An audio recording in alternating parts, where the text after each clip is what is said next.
صلوا عليه وسلموا تسليما اللهم صل على سيدنا مولانا محمد وعلى آل سيدنا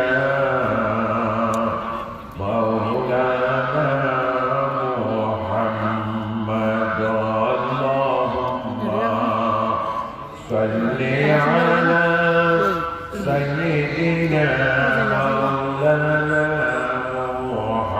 محمد وعلى آل سيدنا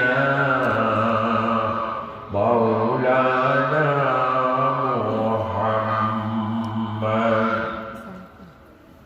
সম্মানিত মুসলিম ভাইগণ, সর্বকালের সর্বযুগের সর্বশ্রেষ্ঠ মহামানব আখির জামানার পয়গম্বর আশরাফুল আম্বিয়া সাইয়্যিদুল মুরসালিন ইমামুল মুত্তাকিন রাহমাতুল লিল আলামিন বিশ্ব নবী জনাব মুহাম্মদুর রাসূলুল্লাহ সাল্লাল্লাহু আলাইহি ওয়াসাল্লামের শানে আমরা সকলে অন্তর করে জবান খুলে বিশ্ব নবীর প্রতি মহব্বত কলবে পরিপূর্ণ করে দরুদ শরীফ তিলাওয়াত করব ইনশাআল্লাহ। যেন আমাদের দরুদের আওয়াজ বিশ্ব নবী সাল্লাল্লাহু আলাইহি ওয়াসাল্লামের রওজায়ে আকদস বরাবর পৌঁছে যায়। আপনারা সকলে রাজি আছেন তো? তাহলে সকলেই আমার মুখে মুখে জোরে জোরে উচ্চ আওয়াজে বিশ্ব নবীর প্রতি মহব্বত সহকারে আল্লাহর নবীর শিখিয়ে দেওয়া সেই দরুদ ইব্রাহিমী আমরা তেলাওয়াত করব ইনশাআল্লাহ। সকলে আমার মুখে মুখে পড়ব। আল্লাহুম্মা সাল্লি আলা সাইয়্যিদিনা মুহাম্মদ ওয়া আলা আলি সাইয়্যিদিনা মুহাম্মদ কামা সাল্লাইতা আলা ইব্রাহিম ওয়া আলা আলি ইব্রাহিম ইন্নাকা হামিদুম مجيد اللهم بارك على محمد وعلى آل محمد كما باركت على إبراهيم وعلى آل إبراهيم إنك حميد مجيد أعوذ بالله من الشيطان الرجيم بسم الله الرحمن الرحيم وقضى ربك ألا تعبدوا إلا إياه وبالوالدين إحسانا إما يبلغن عندك الكبر أحدهما أو كلاهما فلا تقل لهما أف ولا تنهرهما وقل لهما قولا كريما واخفض لهما جناح الظل من الرحمة وقل رب ارحمهما كما ربياني صغيرا صدق الله العظيم وصدق رسوله النبي الكريم ونحن على ذلك من الشاهدين والشاكرين والحمد لله رب العالمين সুজলা সুফলা শস্য শ্যামল আমার প্রিয় জন্মভূমি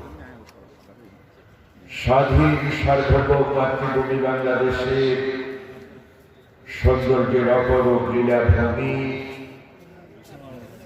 একদিকে পাহাড় পর্বত সবুজ বনবনানী সমৃদ্ধ, অন্যদিকে আল্লাহ রাব্বুল আলামিনের সৃষ্টির অপূর্ব নিদর্শন বঙ্গোপসাগরের তরঙ্গমালা পরিবেষ্টিত। পৃথিবীর দীর্ঘতম সমুদ্র সৈকত নগরী আমার প্রিয় জেলা কক্সবাজার। রামপুর উপজেলার অন্তর্গত ঐতিহ্যবাহী ইউনিয়ন রশিদনগরে হামিরপাড়া ইসলামী সমাজ কল্যাণ পরিষদের উদ্যোগে আয়োজিত 2 দিন ব্যাপী 20তম ঐতিহাসিক তাফসীরুল কুরআন মাহফিলের সমাপনী দিবসে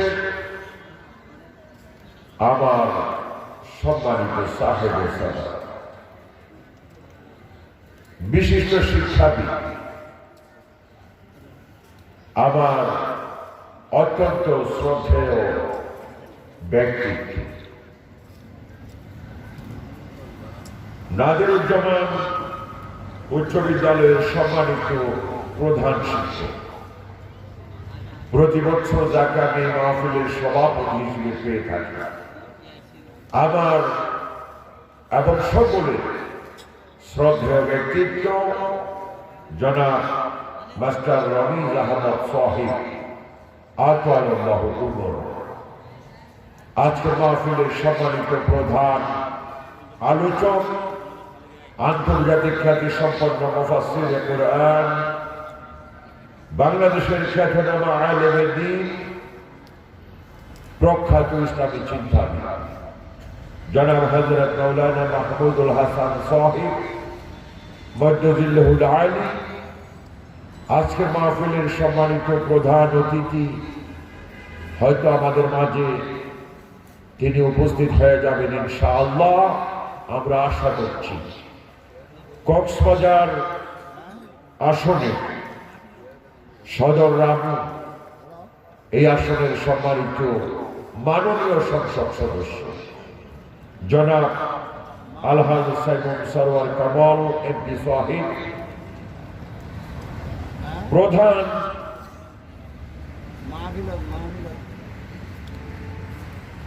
অতিথি সহ আরো বিশেষ অতিথি হিসেবে থাকছেন অত্র ইউনিয়নের সম্মানিত চেয়ারম্যান, সর্বস্তরের জননন্দিত জননেতা জনাব এমডি শাহ আলম সাহেব সহ সম্মানিত অতিথিবৃন্দ, উলামায়ে কেরাম, মঞ্চ উপবিষ্ট, আমার শ্রদ্ধেয় মুরব্বী জনাব নুরুল আলম সাহিব এবং অত্র ইউনিয়ন পরিষদের সম্মানিত মেম্বার জনাব আব্দুল খালেক সাহেব সহ সম্মানিত অতিথিবৃন্দ, মুরব্বিয়ানে আযম, সমবেত যুবক ভাই, সামনে বসা আমার অনুজ স্নেহধন্য ভালোবাসা প্রিয় আগামী দিনের ইসলামের জান্ডাবাহী আমার যুদ্ধ ভাইরা, সর্বস্তরে ছড়িয়ে ছিটিয়ে থাকা মুসলমানগণ, পর্দার অন্তরালে অবস্থানরত আমার দিনদার ইমানদার আল্লাহওয়ালা শ্রদ্ধেয়া মুসলমান মা ও বোনেরা, আসসালামু আলাইকুম ওয়া রাহমাতুল্লাহি ওয়া বারাকাতুহু। আলোচনার শুরুতে আকাশ জমিনের মালিক, মহাবিশ্বের একমাত্র প্রভু, বিশ্ব ব্রহ্মাণ্ডের একমাত্র নিয়ন্তা, আমাদের সকলের রব আল্লাহ সুবহানাহু ওয়া তাআলার দরবারে আমরা সকলেই শ্রদ্ধা অবনত মস্তকে জবান করে শুকরিয়া আদায় করছি যে মহান আল্লাহ সুবহানাহু ওয়া তাআলা অত্যন্ত দয়া করে মেহেরবানি করে আমাদের সকলকে তারই গোলাম হিসেবে তারই ইবাদত করার জন্য এই দুনিয়াতে পাঠালেন।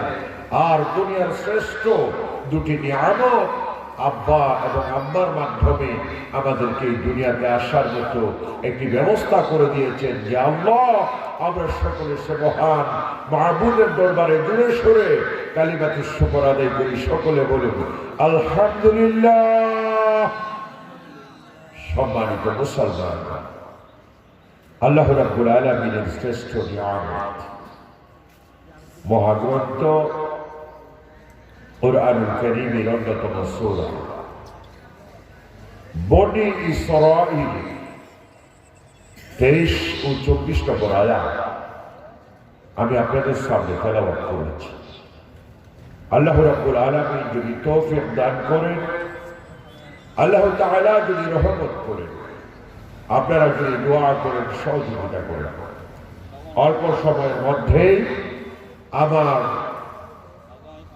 তেলাওয়াতকৃত আয়াত দুটির আলোকে নির্ধারিত বিষয়ের উপরে আলোচনার গুরুত্বপূর্ণ কথাগুলো শেষ করার জন্য চেষ্টা করব ইনশাআল্লাহ। আল্লাহ রাব্বুল আলামিনের কাছে নম্র কণ্ঠে প্রার্থনা করি, আল্লাহ রাব্বুল আলামিন আমাদের সকলের হেদায়েতের জন্য যেই কথাগুলো বলা সবচেয়ে বেশি প্রয়োজন সেই কথাগুলো যেন এই অধম গোলামের জবান থেকে আল্লাহ বের করে দেন। সকলে বলুন আমিন। সম্মানিত ভাইগণ, মুরব্বীগণ, মাহফিল কর্তৃপক্ষ আমাকে একটি বিষয়ে কথা বলার জন্য নির্ধারণ করে দিয়েছে। ইনশাআল্লাহ ওই বিষয়ের উপরেই আমার আলোচনা হবে। অত্যন্ত গুরুত্বপূর্ণ বিষয়, যে বিষয়টাকে স্বয়ং আল্লাহ সুবহানাহু ওয়া তাআলা তিনি কোরআনের ভিতরে বেশি পরিমাণে গুরুত্ব দিয়েছেন, সেই জাতীয় একটি বিষয় আজকে ইনশাআল্লাহ আলোচনা করা হবে। আমি সব মুসলমান ভাইদের বলবো, আল্লাহর কোরআন থেকে, রাসূলের সুন্নাহ থেকে এই গুরুত্বপূর্ণ আলোচনায় আপনারা শরীক হয়ে যান। দয়া করে কোন মুসলমান এই আলোচনা থেকে মাহরুম হবে না। আমাদের মাঝে আজকে একটা বেয়ারাম ঢুকে গেছে। এই বেয়ারামটা হলো, আমরা শুধু ঢাকার প্রধান বক্তার জন্য বসে থাকি। প্রধান বক্তা আসবেন, আলোচনা করবেন, এই জন্য খাপ দিয়ে সকলে বসে থাকে। আমি না করছি না, প্রধান বক্তা আসলে তো আসবেনই, তিনি আমাদের মেহমান, অনেক দূর থেকে আসছেন। ওনাকে ইজ্জত করা, সম্মান করা আমাদের জন্য ইমানি দায়িত্বের মাঝে পড়ে, ঠিকই না? তবে স্থানীয় বক্তারাও, কক্সবাজারের বক্তারাও, ওনারা তো আর কোরআন এবং হাদিসের বাইরে থেকে কথা বলেন না। ঢাকার বক্তা যেমন কোরআন এবং হাদিস থেকে কথা বলেন, কক্সবাজারের বক্তারাও একই কিতাব থেকে কথা বলেন, ঠিক কিনা? সুতরাং কেন আমরা প্রধান বক্তা আসার জন্য বসে থাকি? আমরা খুব তার একটু আগেও কি আসতে পারি না? আমি সব মুসলমান ভাইদের আহ্বান জানাবো, আমাদের এই প্রথা মানতে হবে, এই বেয়ারাম দূর করতে হবে। আমি সব মুসলমান ভাইদের অনুরোধ জানাবো, আল্লাহর কোরআনের মাহফিলে, রসুল পাকের সিরাতের মাহফিলে আপনারা দ্রুত গতিতে চলে আসেন। যেই কথা চলে গেলে জীবনে আরেকবার পাওয়া যায় কিনা সন্দেহ তো আছে, ঠিক না? সেই জন্য আমি সব মুসলমান ভাইদের আহ্বান, আসো আমরা কেউ কথা বলবো না, পারস্পরিক গল্প গুজব করবো না, হাসি ঠাট্টা তামাশা করবো না। মন দিয়ে আল্লাহর কোরআন রাসূলের সুন্নাহ থেকে আলোচনা শুনবো, শোনার পরে জানবো, জানার পরে ইনশাআল্লাহ আমরা মানবো। কি রাজি আছেন? মানার জন্য কি রাজি আছেন? আজকের যে বিষয় আমাকে নির্ধারণ করে দেওয়া হয়েছে, যে বিষয়ে কথা বলার জন্য বলা হয়েছে, একেবারে অত্যন্ত গুরুত্বপূর্ণ মানব জাতির জন্য প্রয়োজনীয় বাস্তব ভিত্তিক একটা আলোচনা আজকে আমাকে করার জন্য বলা হয়েছে। সুতরাং আমি আজকে সেই আলোচনার দিকে চলে যাচ্ছি। আপনারা দয়া করে কোরআনের আদব রক্ষা করে ভদ্রতা বজায় রেখে আপনারা মাহফিলে আলোচনা শুনবেন ইনশাআল্লাহ। কি বলেন? জোরে বলেন ইনশাআল্লাহ। আমরা সকলে শোনার পরে আমল করতে কি রাজি আছি? রাজি আছি? দেখি কারা কারা রাজি আছেন একটু আল্লাহকে হাত উঠাই দেখেন। আল্লাহকে দেখেন, আমাকে না, আল্লাহকে হাত উঠাই দেখেন। আলহামদুলিল্লাহ। আল্লাহ তাআলা যারা হাত উঠালেন তাদের হাতগুলোকে তুমি জান্নাতের জন্য কবুল করো, আমিন। আজকে যে আলোচনা হবে শেষ পর্যন্ত সব আলোচনা যেন আমরা আমল করতে পারি, তৌফিক আমাদেরকে দান করুন, আমিন। সম্মানিত ভাইগণ, কোরআনুল কারীমে দুটি আয়াত আমি তেলাওয়াত করেছি। কয়টি আয়াত? কথা বলেন, কয় আয়াত? দুই আয়াত। কোন সূরা? সূরা বনি ইসরাঈল। সূরা বনি ইসরাঈল। কত নম্বর আয়াত বলেন? কত নম্বর আয়াত? ভুলে গেলে? ভুলে গেলে তো চলবে না, এত তাড়াতাড়ি ভুলে গেলে চলবে না। আমি বলছি, খেয়াল রাখবেন। 23 নম্বর, 24 নম্বর। কত নম্বর? 23, 24। আমি এইভাবে বলছি এই জন্য আপনাদের অনেকের বাড়িতে বাংলা অনুবাদওয়ালা কোরআন শরীফ আছে না? সংক্ষিপ্ত তাফসীর ব্যাখ্যাওয়ালা কোরআন শরীফ আছে। আপনারা গিয়ে এই কোরআনের 23 সূরা বনী ইসরাঈলের 23 এবং 24 নম্বর আয়াত খুলবেন, আমার আলোচনার সাথে মিলাবেন। আলোচনা শোনার পরে যখন কোরআন থেকে এটা আগামীকাল সকালবেলা পড়বেন, আলোচনা এবং এই আয়াত বোঝার পরে দেখবেন আপনাদের প্রায় যা ভুলে যাওয়ার সম্ভাবনা তাও আবার স্মরণ হয়ে গেছে, আমল করতে সুবিধা হবে। কথা বুঝতে পেরেছেন? আমল করতে কি হবে? সুবিধা হবে। কোরআনের 30 পারা। কয় পারা? আমি যে সূরা তেলাওয়াত করলাম এটা কোন পারা? বরাবর 15 নম্বর পারা। কত নম্বর পারা? 15 নম্বর পারা। সূরা বনী ইসরাঈল 23-24 নম্বর। আসলে আল্লাহ তাআলা কি বলেছেন? মাহফিল কর্তৃপক্ষ আমাকে কি জিনিসটা দিলেন, আপনারা একটু ভালো করে বোঝার চেষ্টা করবেন। আল্লাহ তাআলা বললেন, وَقَضَى رَبُّكَ أَلَّا تَعْبُدُوا إِلَّا إِيَّاهُ وَبِالْوَالِدَيْنِ إِحْسَانًا। এখানে দুইটা বিষয়। কয়টা বিষয়? দুইটা বিষয়। আল্লাহ বলেছেন, বান্দা সূরা বনী ইসরাঈলে বর্ণিত এই দুটি আয়াতের উপরে বান্দা তোমরা আমল করো। বান্দা তোমরা কি করো? আমল করো। কয় আয়াতের উপরে? শুধুমাত্র এই দুটি আয়াতের উপরে। শুধুমাত্র এই দুটি আয়াতের উপরে। আমার আল্লাহ বলেন কোরআনুল কারীমের 6666 আয়াত। অবশ্যই ইখতিলাফ আছে। প্রসিদ্ধ মত হলো 6666 আয়াত। তার মাঝে ও বান্দা শুধুমাত্র এই দুটি আয়াতের উপর আমল করবে না। কয়টি আয়াতের উপরে? বাদ বাকিগুলো আপাতত বাদ। এই দুটি আয়াতের উপর বান্দা তুমি আমল করো। এই দুটি আয়াতের উপর যদি বান্দা তুমি আমল করতে পারো, বান্দা তুমি সফল। বান্দা তুমি কি? দুনিয়াতেও সফল, আখিরাতেও সফল। সুবহানাল্লাহ। কয়টি আয়াতের উপরে? শুধুমাত্র এই দুটি আয়াতের। কোরআনের দুটি আয়াতের উপরও কি আমরা আমল করতে পারবো না? পারবেন? শুধুমাত্র ওই দুটি আয়াতের উপরে কি আমল করা যাবে না? কারা কারা পারবেন একটু বলেন তো?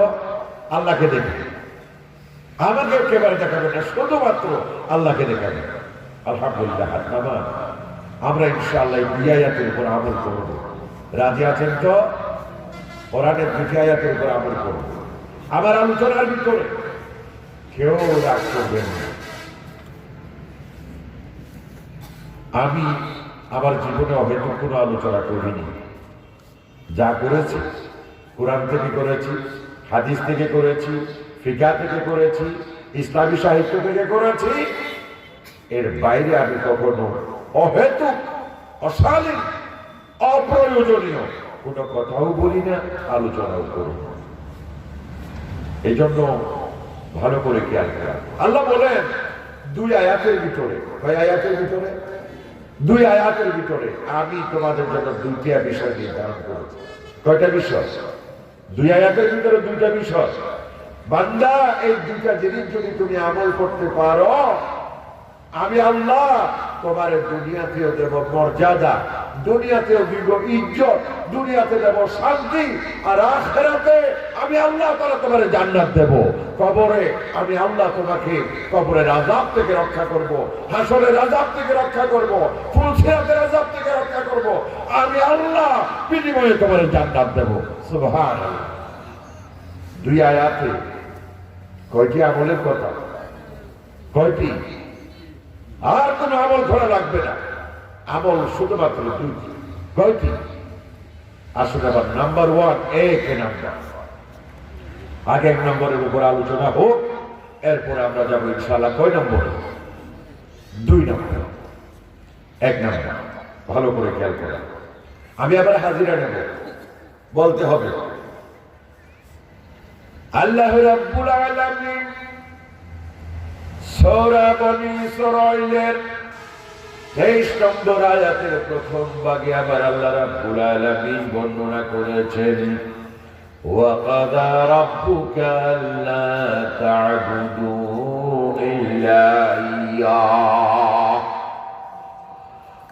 আল্লাহ রাব্বুল আলামিনের হাবিব বিশ্বনবী মুহাম্মদুর রাসূলুল্লাহ সাল্লাল্লাহু আলাইহি ওয়াসাল্লামের কাছে একদিন জিবরাইল আমিন আগমন করলেন। বিশ্বনবীর কাছে আল্লাহর এক ফেরেশতা আসছে কিতাব নিয়ে, ওহী নিয়ে। এই ফেরেশতার নাম কি? আপনারা আরো বড় করে বলতে পারেন না? সামনে তো ভাই মেম্বারই চেয়ারম্যান আসতেছে, ঠিক না? এই মেম্বারের মিছিলে গেলে যে যত পারো সব শক্তি দিয়ে মিছিল করো, ঠিক কি না? আমার খালেক মেম্বার সাহেব একেবারে দেখতে হুজুরের মতো, নাকি হুজুর? আলহামদুলিল্লাহ, দেখতে হুজুরের মতো। আমি তো ভাবছিলাম কোন মাদ্রাসার খুব বড় হুজুর। আল্লাহ তাআলা এই সুরতের মেম্বার, চেয়ারম্যান, আল্লাহ তাআলা আমাদের দান করুন, আমিন। আলহামদুলিল্লাহ। তো প্রিয় ভাই, কথা বলছিলাম কি, যে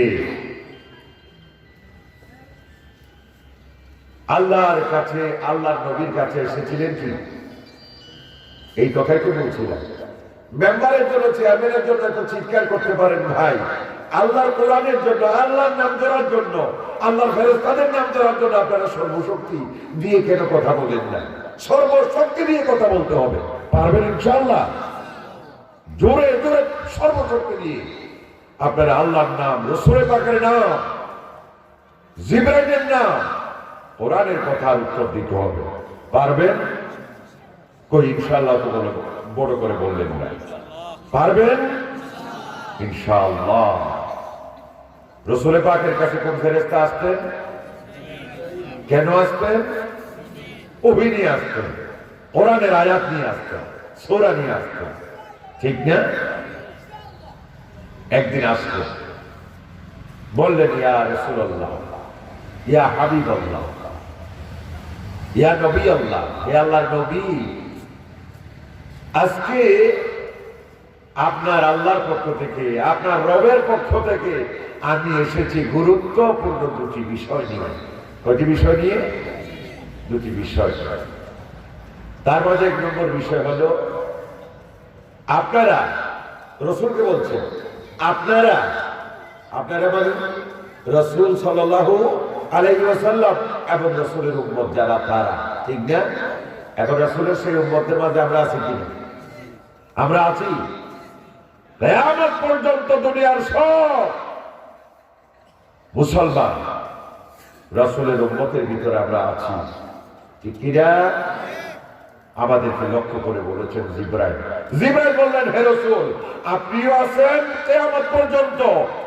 আপনার এই কি পাড়া, হামির পাড়া, আপনার রশিদনগরের হামির পাড়ার মুসলমানরা সহ গোটা দুনিয়ার মুসলমান, সমস্ত মুসলমান যেন আল্লাহ তা'বুদু, তারা যেন ইবাদত না করে, তারা যেন ইবাদত না করে, ইবাদত না করে, তারা যেন ইবাদত না করে, তারা ইবাদত করবে না। হুজুর এতদিন পর্যন্ত যত আলেম ওয়াজ করলো সবে বললো আল্লাহর ইবাদত করতে, আর আপনি বললেন আল্লাহর ইবাদত না করতে। কি বলেন? যে আল্লাহ রাসূলকে বললেন জিবরাইল আমিন আলাইহিস সালাম, হে রাসূল, আপনি সহ আপনার কোন উম্মত ইবাদত করবে না ইল্লা ইয়াহু, ইল্লা ইয়াহু, তবে হ্যাঁ একজনের ইবাদত করবে, তিনি হচ্ছেন আল্লাহ। তিনি কে? তার মানে আল্লাহ ছাড়া আর কারো ইবাদত, আল্লাহ ছাড়া আর কারো বন্দেগী, আল্লাহ ছাড়া আর কারো গোলামি আপনিও করবেন না, আপনার কোন উম্মতেও কিয়ামত পর্যন্ত করবেন। এটা হলো নম্বর। আল্লাহ তাআলা এটাই নম্বর অর্ডার দিয়েছেন। এখন আল্লাহ যে অর্ডার দিয়েছেন, এই অর্ডারের মাঝে প্রশ্ন একটা বড় প্রশ্ন। এই অর্ডারের মাঝে প্রশ্ন একটা খুব বড় প্রশ্ন। প্রশ্নটা হুজুর, কই আমরা তো আল্লাহ ছাড়া আর কারো ইবাদত করি না। নামাজ পড়ি কার জন্য? রোজা রাখি, কথা বলেন কার জন্য? আল্লাহর জন্য। হজ করি আল্লাহর জন্য। তার মানে এই নামাজগুলো আল্লাহর দরকার। কি বলে? আল্লাহর জন্য মানে আল্লাহর দরকার হচ্ছে আমাদের নামাজ, আমাদের রোজা, আমাদের হজ, যাকাত, দান, সদকা, মাহফিল, এগুলোকে আল্লাহর দরকার হচ্ছে না। আল্লাহর জন্য মানে আল্লাহকে সন্তুষ্ট করার জন্য, আল্লাহকে খুশি করার জন্য। আর আল্লাহরে যদি আমরা সন্তুষ্ট করতে পারি, বিনিময়ে আল্লাহ তাআলা আমাদের জান্নাত দেবেন, আমাদেরকে খুশি করবেন, ঠিক কি না? আমরা যদি আল্লাহরে খুশি করি, বিনিময়ে আল্লাহ আমাদের খুশি করবে, এটাই। এখন আমরা যদি আল্লাহরে নারাজ করি আর বিনিময়ে আল্লাহর কাছ থেকে কি চাই? খুশি চাই, হবে না। মেম্বার সাহেব